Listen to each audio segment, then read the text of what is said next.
En el nombre de Jesús de Nazaret, líbralos de todo peligro, sana los enfermos, sana a aquellos niños, hermanos y hermanas que han estado pasando por momentos de enfermedad. En el nombre de Jesús de Nazaret, tu palabra dice que ni plaga tocará tu morada. En el nombre de Jesucristo, por las llagas de Jesús, somos nosotros curados. Padre eterno, santifica nuestras vidas, nuestros labios, purifícalos, Señor, y que podamos hablar palabra que edifique, que exhorte, que consuele, que traiga, Señor, liberación. En el nombre de Jesús. Gracias, Padre eterno. Bendecimos tu nombre. Te adoramos. Aleluya. Gracias a Dios, hermanos, por su misericordia. Vamos a entrar al tema que hemos estado compartiendo desde hace pues ya unos meses, ¿verdad? Ya hemos avanzado con este tema que se llama la administración del alma. Es un tema, la verdad que para mí me parece que es un tema que nos ayuda mucho porque no conocíamos o no conocemos mucho las cosas del alma, ¿verdad? Y creemos que con nuestro espíritu se adora al Señor. Amén. Con nuestra alma se alaba. El alma no puede adorar a Dios, sino nuestro espíritu, porque Dios es espíritu. Y los que le adoran deben adorarlo en espíritu y en verdad. Entonces, para mover en la presencia del Señor, tenemos para entrar hasta la presencia de Dios, hermanos, tenemos que ir paso a paso, ¿verdad? Entrar por sus puertas con acción de gracias, luego por sus atrios con alabanza, luego adorarle. Cuando adoramos, ya estamos en el lugar santo. Y luego entrar al tiempo de cuando el sacerdote cantaba allá en el lugar santísimo y empezaba a adorar al Señor allá, pero ya no con un cántico, sino pues sí, con un cántico, pero un cántico espontáneo en el lugar santísimo. Y ahí viendo el arca del pacto en la presencia de Dios. Y de ahí, hermanos, ya de ahí, pues llegamos a la presencia de Dios, y al estar en la presencia de Dios pueden venir la profecía, ¿verdad? Amén. Entonces, esto es interesante para nosotros. Hoy vamos a entrar, hermanos, a este punto, elementos básicos de la administración. Vamos a ver algunos elementos importantes. Yo no sé qué entendemos por ministración. ¿Qué entendemos por ministración? ¿Eh? ¿Qué entendemos por ministración? La administración, hermanos, ¿sí? Es como venir, es venir al pastor, venir a nuestras autoridades y platicar lo nuestro, algo que nos esté dañando a nosotros. y que nosotros estemos reaccionando mal. No es acusar a nadie, ¿ok? Vengo a decirle que mi esposo, que mis hijos. Entonces venimos a acusar a alguien. Venimos a ver yo, cómo me siento, cómo estoy reaccionando. Y esa administración va directamente al alma. Por eso, ¿verdad? Usted viene y dice, fíjese que tengo este problema, ¿verdad? ¿Y cómo se siente usted? ¿Cómo está reaccionando? No, pero sí que el problema es el otro. Entonces no vino a acusar. Usted vino a acusar, no vino a administrarse. ¿Me estoy explicando? Entonces, la administración, hermanos, es como un confesar nuestras fallas, nuestra reacción, nuestra manera como estamos conduciendo. Entonces, mire, no existe un método de cómo ministrar el alma, no lo hay. Cada caso debe ser tratado particularmente, de manera que el Espíritu Santo vaya guiando nuestra vida. Nosotros los que ministramos, eh, debemos ocupar las mejores palabras para hablar con alguien, para no agredirlo, para no violentarlo, para no lastimarlo. Si ya viene lastimado, ¿verdad? Si ya está herido. Entonces, pero debe ser el Espíritu Santo el que nos guíe. Ahorita vamos a ver todos esos puntos. A continuación vamos a explicar algunos puntos clave en la administración. ¿Ok? Lo primero que tenemos que hacer, hermanos, es recurrir a un ministro. ¿A qué ministro vamos a recurrir? A nuestro pastor. ¿Quién es su pastor? Ya usted lo... ahí dicen, ahí usted lo ve. Porque usted sabe si reconoce al ministro que tiene enfrente como su pastor, pero debe recurrir a él primeramente. Porque hace unos días hablaba con una hermana y la hermana no es de la iglesia, pues, y siempre me buscaba y hasta ahorita ya, gracias a Dios, parece que hace una semana que no, pero me buscaba, pastor, yo quiero hablar de mi esposo, ¿perdón? Sí, por celular, y me decía, es que mi esposo, fíjese que mi esposo acá, mi esposo allá, ella no pertenece a esta cobertura, pertenece a otra iglesia, es que mi esposo, le digo, hermana, yo le aconsejo que vaya y hable este tema con su pastor, porque yo no soy su pastor, o sea, yo quiero que usted lo entienda. Yo tengo que respetar la jurisdicción que tengo. ¿Qué es jurisdicción? El área donde yo tengo autoridad. Ya saliendo de aquí, de Viva la Familia, yo no tengo autoridad sobre otras personas. Entonces, eh, ella me dijo, es que mi pastor ya está viejito, y ya se duerme sentado. Está uno platicándole las cosas y dice y su esposa no se involucra en las cosas de la iglesia. Qué tremendo, ¿ah? Y le digo, pues, hermana, no, yo no sabía, pues, pero tampoco le puedo decir, véngase para acá. Pero la situación es un poquito complicada, porque usted tiene que buscar ministración con su pastor. ¿Y el pastor dónde se ministra? Con mi cobertura. Entonces, el Señor ha levantado hermanos y hermanas que velan por nuestras almas, que son, que fueron de parte de la congregación, pero ahora el Señor los ha ocupado para servirle. Entonces, debemos recurrir a ellos y considerar su madurez y disposición para ser usados por el Espíritu Santo. Entonces, a veces puede parecer que lo que nos están diciendo no es de parte de Dios, podría parecer, ¿entiendes? Pero tal vez eso es lo que el Señor quiere que hagamos. Me refiero a la administración Pregunto, cuando usted se acerca a pedir un consejo, ¿usted ya trae el consejo que quiere o no sabe qué le van a aconsejar?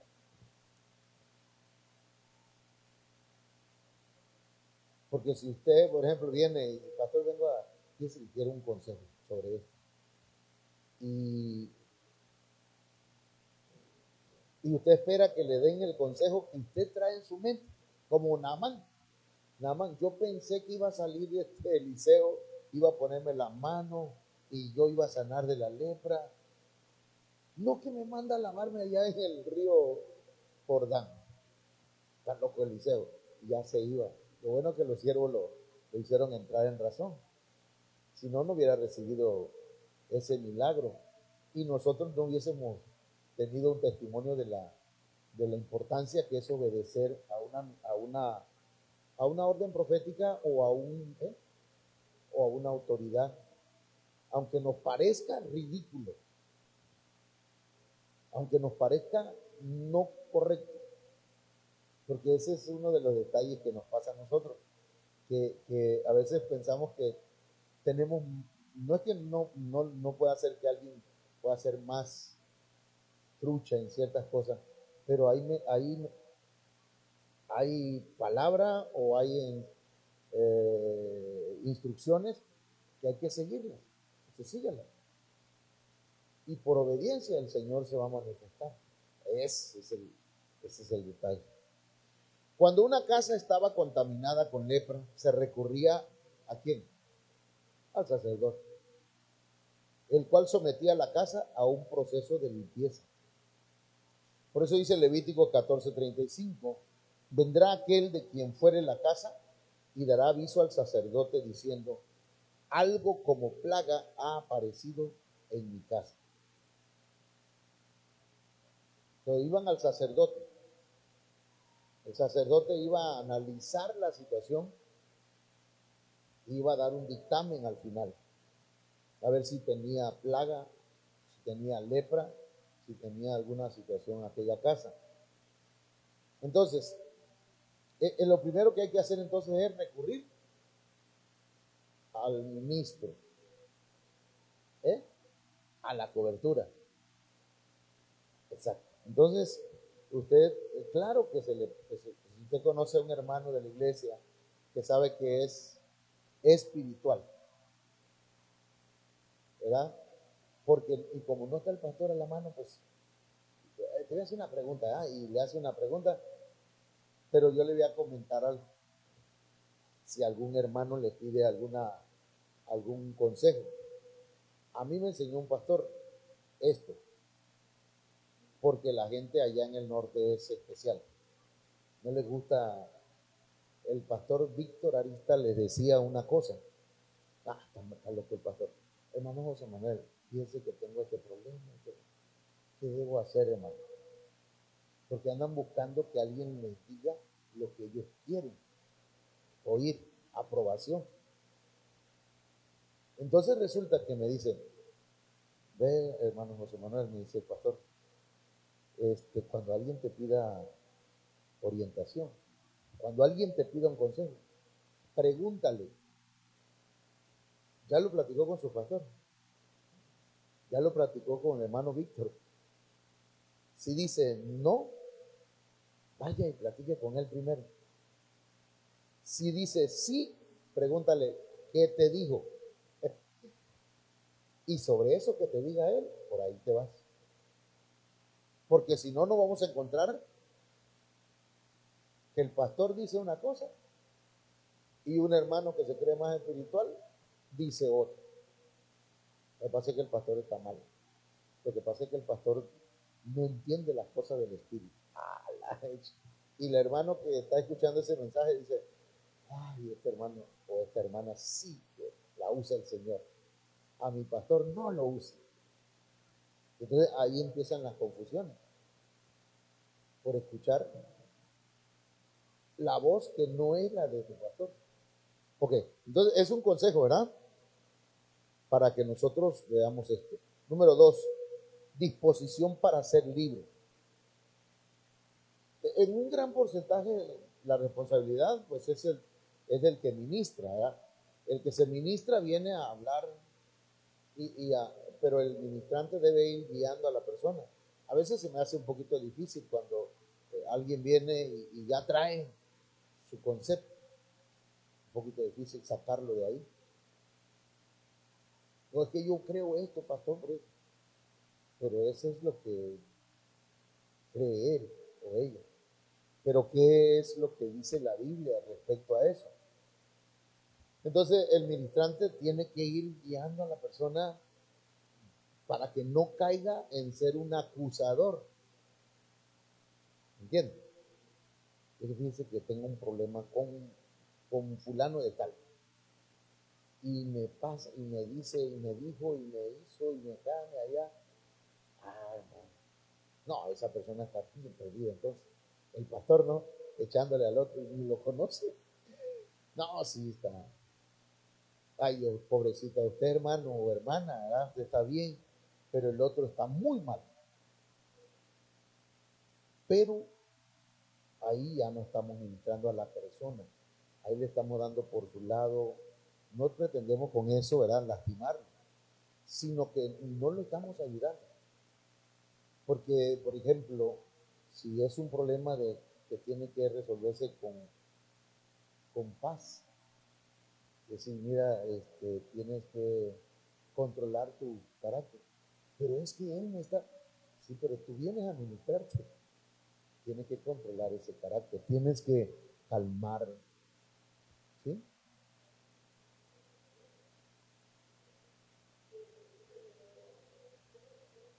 Sí, sí, sí.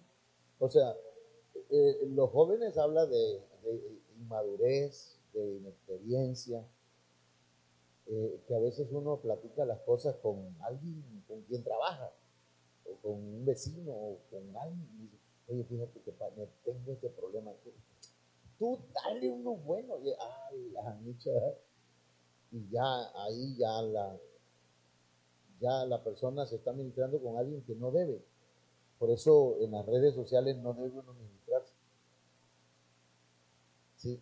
Entonces, pero en un gran porcentaje la responsabilidad es del pastor que va a ministrar. ¿Sí?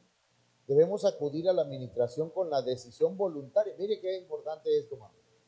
Debemos acudir, no sacudir, acudir a la administración con la decisión voluntaria y firme de renunciar a todo aquello que nos afecta. Voy a ir a administración. Ay, ¿qué me dice el pastor? Pues si me da que no es lo que yo espero, voy a hacerlo porque tengo que crucificar la carne, ¿verdad? O sea, el consejo es de la administración, hermanos, es para que la persona renuncie a todo aquello que le afecta. Es como, perdón, a ver, esto es como si fuéramos con el doctor. Usted va al doctor, usted se va a ministrar, pero va a ministrar su cuerpo. Y le va a decir el doctor, ¿y usted qué siente? No, pues es que yo no vine por mí, sino que, es que tengo una persona allá en la casa o al lado de la casa que le duele por acá, pero sí, pero usted vino al consultorio. Sí, pero no soy yo, es el otro.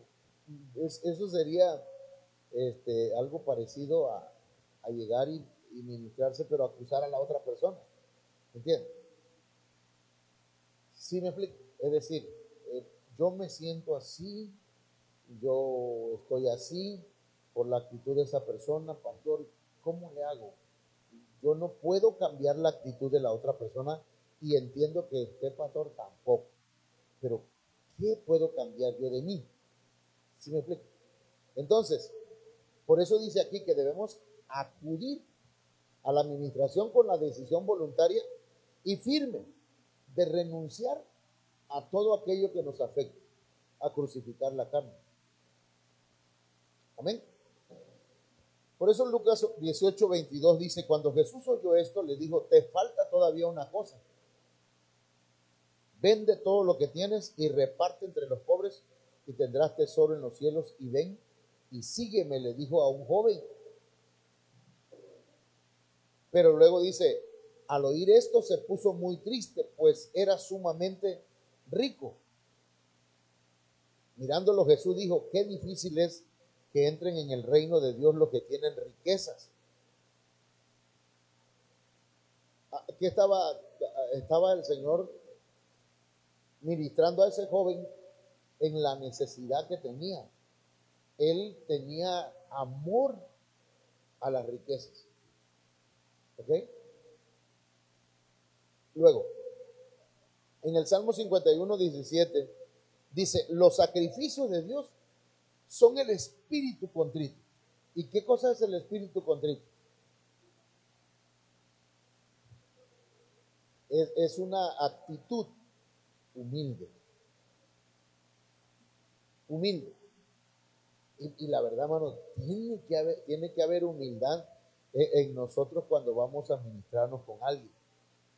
Por ejemplo, yo me he ministrado primero con la cobertura que tuve y luego con el delegado del apóstol, porque con el apóstol nunca he podido pasar, pero cómo se requiere humildad para llegar y reconocer y decir, mire, yo cometí esta falta, esta y esta y esta, y fíjese que yo hice aquello y no sé cómo hacerlo. Y ahí hermanos, por eso dice que los sacrificios de Dios, ¿por qué es un sacrificio, hermanos? Un corazón contrito y humillado. ¿Por qué es un sacrificio? ¿Qué estamos sacrificando? El orgullo, no, el ego, ¿verdad? Todos tenemos eso, todos tenemos el ego. ¿Eh?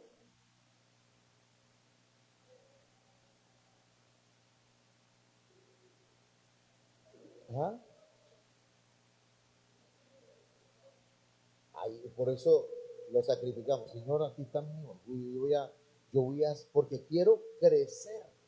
Es que hay cosas que nos estorban para crecer. Bien, cuando creemos que ya no las sabemos todas, o creemos que nadie nos puede enseñar nada, ahí ya estamos fritos. No fritos, pues, pero cocidos. A ver, no podemos avanzar. Hay un estorbo, esa mentalidad mía no me deja avanzar, no me deja crecer. Por eso dicen los sacrificios de Dios son el espíritu contrito, al corazón contrito y humillado, oh Dios, no despreciarás. ¿Ok? Entonces, esto conlleva exponer ante el Señor nuestra necesidad.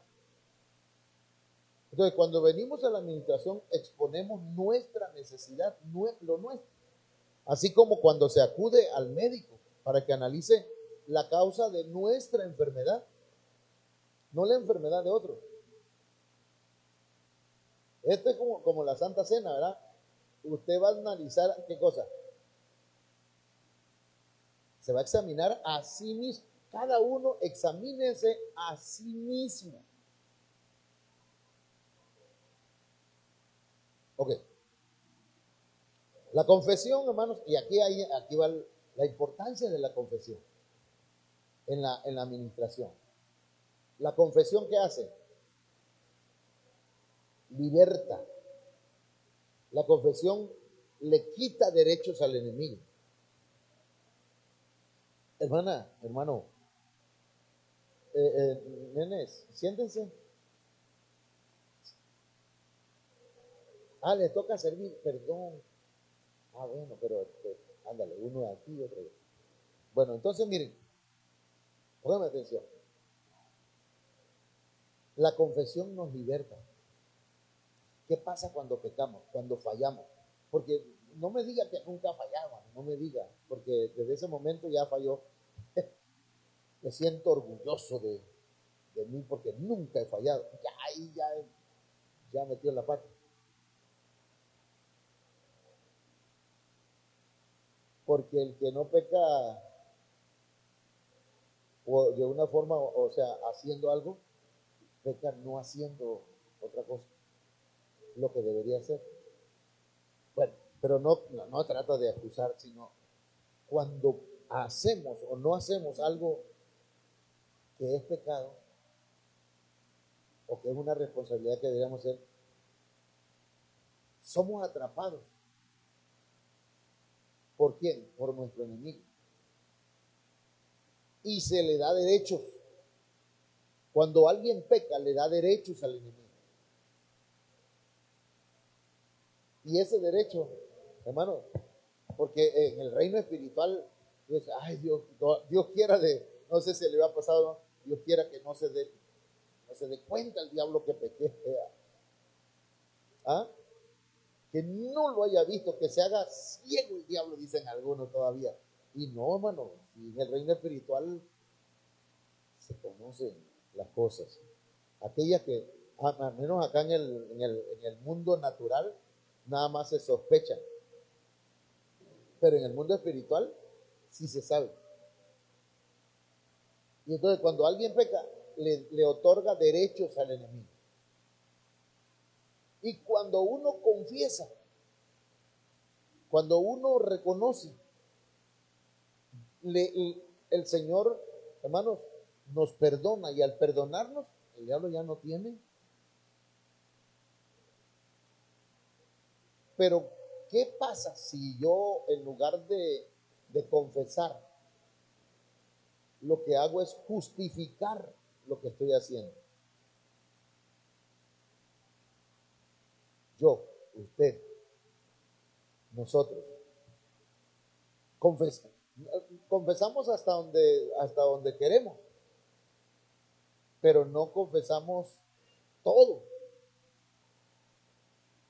Entonces, hermanos, el, el pastor pues va a orar por el hermano, va a orar por la hermana, ¿sí? No sé si esté bien lo que voy a decir, espero que lo voy a decir de otra forma, pero vamos a decir que viene un hermano y platica con el pastor, le dice que yo fallé en esto, y ora por él. Pero resulta que ya luego va a su casa y la mujer dice, no, pastor, si es que el hermano hizo esto y eso. Y entonces no se ministró, nada más fue a ponerse el parche ante el pastor. Y eso no es así. Uno tiene yo pequé, pastor, yo fallé, se me fue de las manos la situación. Es un ejemplo. Entonces, Salmo 32:5, ¿qué dice? Te manifesté mi pecado, dice David, y no encubrí mi iniquidad. ¿Cuál fue la iniquidad de David? ¿Cuál fue el pecado que cometió David? Adulterio. Y no solamente fue adulterio, o sea, fue con toda la astucia, porque él confesó su ociosidad. Estaba yo en la casa, estaba yo sin hacer nada, me subí al terrado, vi una mujer guapa, me gustó, la mandé a llamar. Todo eso lo fue confesando. Y cometía adulterio. Y no lo cometió una vez, sino que dice, ya en el contexto, David estuvo con ella varias veces.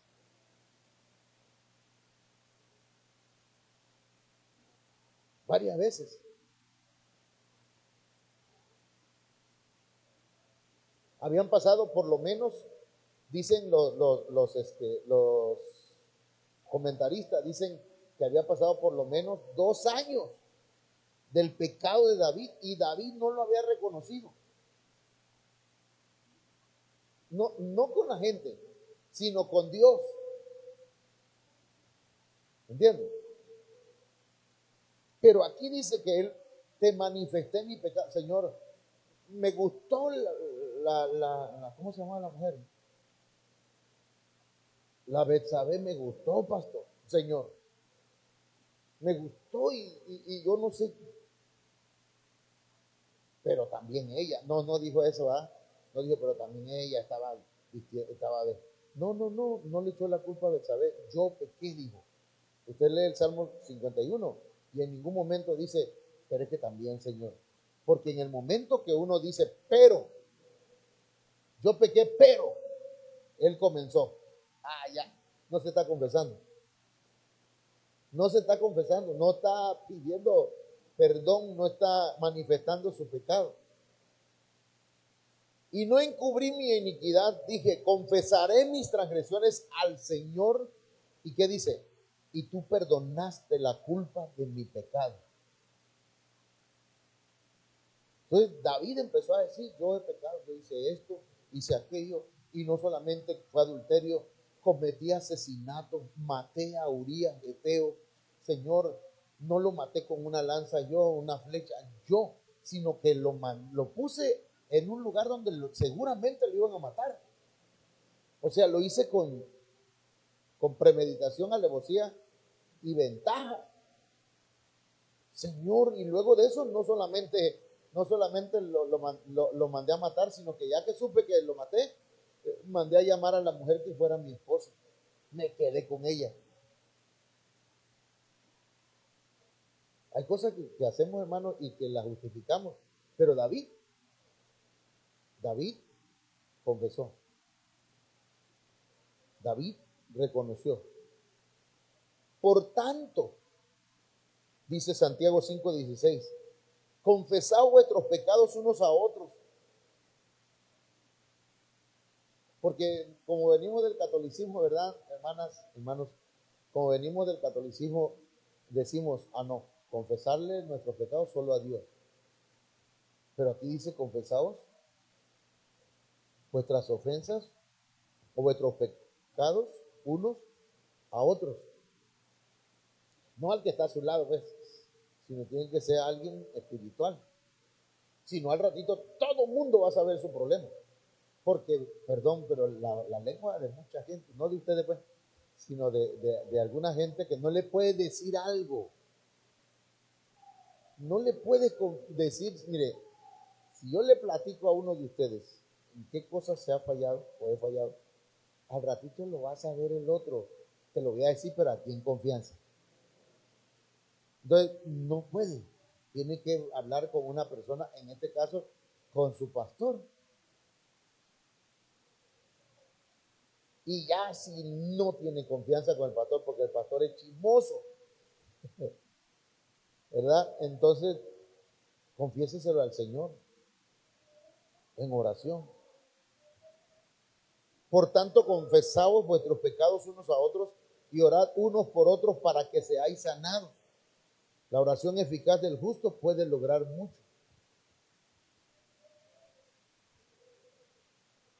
A veces usted, por eso, yo voy a estar remarcando esto, ¿verdad? De que trate de hablar con el pastor.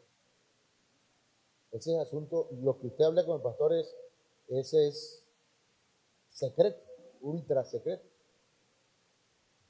Aunque sea un secreto de amor, dijo el cantante, eres secreto de amor. Entonces, usted, eso va a quedar ahí. Pastor, ¿qué le dijo? ¿Qué le dijo el hermano? Eso que platicaba tanto. Porque hay gente así, aparte de chismoso, metiche. ¿Qué será que platicaba? Y ahí andan investigando. ¿Qué le importa? Decía ¿te acuerdas de No Pedraza? Decía, a ver, pregúnteme, ¿qué hace el pastor los diezmos? Y la gente que era, ¿qué hace el pastor los diezmos? Preguntaba la gente. Pregúnteme. Y dice, ¿qué hace el pastor los diezmos? Vuelve a preguntarme. ¿Qué hace el pastor los diezmos? Decía la gente. ¿Qué le importa? Dice a qué cosa. Y ya todo apenado nos quedábamos todos. La palabra y el poder de Dios. Ese es otro de los ingredientes de la confesión, hermano. Jesucristo es la palabra viva. Todo aquel que acude a él creyendo será levantado. Proverbios 18:10. Torre fuerte es el nombre de Jehová, a él correrá el justo y será levantado. Entonces, ¿con qué se ministra? Con la palabra y con el poder de Dios.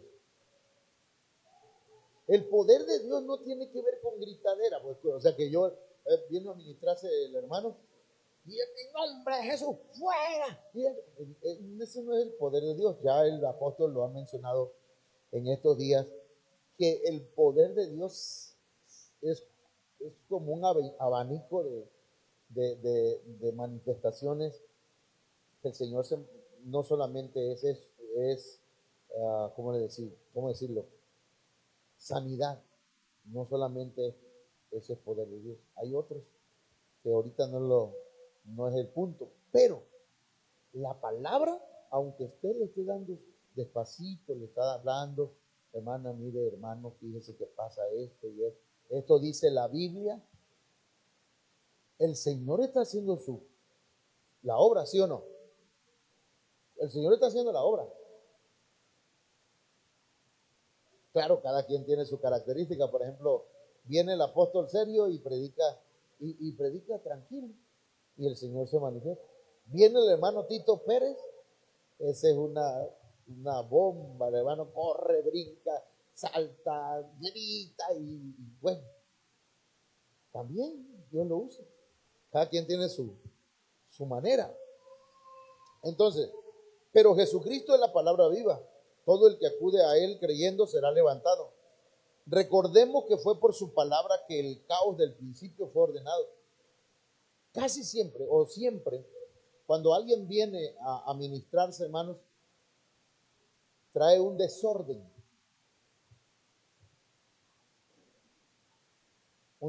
personal. Hay un desorden en casa, hay un desorden en su vida espiritual. Puede ser un desorden emocional, puede ser desorden psicológico. Y aunque el pastor no es psicólogo, si se ordena, pero la palabra, hermanos, cuando es ministrada, ordena. ¿Con qué ordenó el Señor la tierra que estaba desordenada y vacía? A ver, vacía. ¿Eh? Con la palabra. Con la palabra ordenó una tierra que estaba en caos. Así cuando venimos al Señor, hermano, mire, cuando usted viene al Señor, usted viene con un caos. Su hogar, su matrimonio, su familia. Entonces, ¿eh? Sí, un caos en la salud. ¿Qué tenemos que hacer? Confesarlo, reconocerlo. Y la palabra de Dios que va a dar el ministro, hermanos, o el pastor, esa va a empezar a ordenar, va a empezar a ordenar. Por eso la administración, fíjense lo que le voy a decir, la administración no es una cosa de, ya pasé con el pastor, ya oró por mí, ya se arregló las cosas. No. Después de esa administración debe venir otra, debe dársele seguimiento. ¿Entiendes? Tengo un problema en mi matrimonio. Pastor, queremos hablar con usted. No nada más el varón, los dos. ¿Por qué? Porque él me puede decir mentiras, se puede poner bien, pero la mala es ella y a lo mejor no. Entonces, por eso hay que escuchar las dos versiones. El caos se hace entre dos. Claro, hay personas que, aunque, por ejemplo, cuando en mi caso y en mi casa, el caos era yo. Mi esposa, ella buscaba de Dios, ella no tenía problemas, pero yo sí. Y yo le hacía el escándalo, yo le hacía los problemas. Entonces tenía que cambiar yo. ¿Entiendes? Entonces, ¿con qué se ordenan las cosas? Con la palabra. Hebreos 1:2. En estos postreros días nos ha hablado por el Hijo, a quien constituyó heredero de todo y por quien asimismo hizo el universo. Vamos a ver. De igual manera es poderosa. La palabra es poderosa para ordenar nuestras vidas. Mire cómo dice acá, hermanos, 2 de Timoteo 3:16. Toda la escritura es inspirada por Dios. ¿Quién la inspiró? Dios. ¿Pero para qué sirve? Es útil y útil para enseñar. La gente necesita enseñanza. A veces en la administración, hermanos, nos damos cuenta que la persona necesita enseñanza, porque todos necesitamos aprender para redarguir, para corregir. Redarguir es convencer a una persona de que está mal. Hermano, eso es porque no es uno el que debe convencerlo, sino es la palabra. Cuando uno se preocupa y dice, es que no es así, quiere uno convencer y uno se estresa, y el pastor o el ministro debe estar tranquilo, en paz, que no quiere cambiar, no quiere, ya le dije, eso le corresponde al Espíritu Santo y a la palabra. Para que corrija, necesita que la palabra lo corrija. Para instruir en lo correcto, injusticia, para instruir a una persona a que haga lo correcto, ¿sí? Que deje de estarse chateando con alguien. ¿Cómo le voy a convencer?